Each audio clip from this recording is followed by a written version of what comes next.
Hello friends, ഇന്ന് ഞാൻ ചെയ്യാൻ പോകുന്ന റെസിപ്പി ഹൈദരാബാദി ചിക്കൻ മസാല. ഒരു പാത്രം അടുപ്പത്ത് വെച്ച് കുറച്ചധികം ഓയിൽ ഒഴിച്ച് ഒരു 3 സവാള നന്നായി ബ്രൗണായി വരുന്നത് വരെ വഴറ്റിയെടുക്കുക.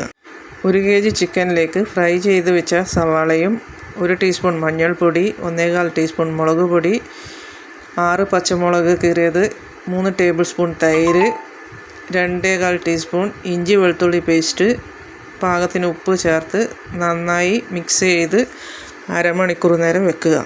കുറച്ച് മല്ലിയില കൂടെ ചേർക്കുക. ഒരു പാൻ ചൂടാക്കി 7 വറ്റൽമുളക്, 2 ടീസ്പൂൺ മല്ലി, 1.5 ടീസ്പൂൺ ജീരകം, 2 കഷ്ണം പട്ട, 1 ടീസ്പൂൺ കുരുമുളക്, 12 കാഷ്യൂനട്ട് എന്നിവയിട്ട് ചെറുതായിട്ട് മൂപ്പിച്ചെടുത്ത് അതിലേക്ക് ഒരു ഉള്ളിയും ചേർത്ത് അരച്ചെടുക്കുക. ഉള്ളി വഴറ്റിയ പാത്രത്തിൽ നിന്ന് കുറച്ച് എണ്ണ മാറ്റി വെച്ച് അതിലേക്ക് 6-7 ഏലക്ക ഇട്ട് മൂപ്പിച്ച് അരച്ചു വെച്ച മസാലയും ചേർത്ത് നന്നായി എണ്ണ തെളിയുന്നവരെ വഴറ്റിയെടുക്കുക. അതിലേക്ക് മിക്സിയുടെ ജാറ് കഴുകിയ വെള്ളവും ചേർത്ത് വഴറ്റുക.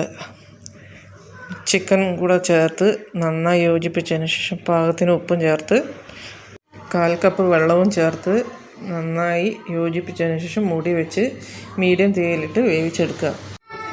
കാഷ്യൂനട്ട് ചേർത്തത് കൊണ്ട് അടിയിൽ പിടിക്കാൻ ചാൻസ് ഉണ്ട്. അതുകൊണ്ട് ഇടയ്ക്കിടയ്ക്ക് മൂടി തുറന്ന് ഇളക്കി കൊടുക്കുക.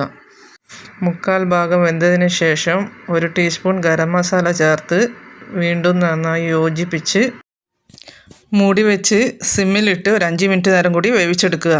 വെന്തതിന് ശേഷം മല്ലിയില വിതറി ഉപയോഗിക്കാം. ടേസ്റ്റി ആയിട്ടുള്ള ഹൈദരാബാദി ചിക്കൻ മസാല റെഡി.